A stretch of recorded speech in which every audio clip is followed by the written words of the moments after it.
आज राष्ट्रवादी काँग्रेस पक्षाचे राष्ट्रीय अधिवेशन संपन्न झालं। आदरणीय दादांच्या आकस्मिक जाण्यानं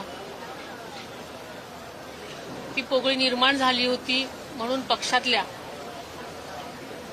सर्वच कार्यकर्त्यांनी, नेत्यांनी आणि पक्षाच्या सर्वच पदाधिकाऱ्यांनी मला हे अध्यक्षपद स्वीकारावं अशी विनंती केली। आदरणीय दादांनी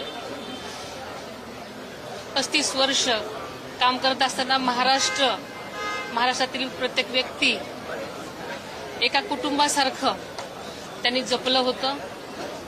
त्यांची स्वप्न अशीच अर्धवट सोडून ते अचानक आपल्यातून निघून गेले आणि सगळ्यांची एकच इच्छा होती की दादांच्या जागी आपण जर आलात तर आपण सगळे मिळून सगळ्यांच्या साथीनं दादांची ही स्वप्न पूर्ण करू।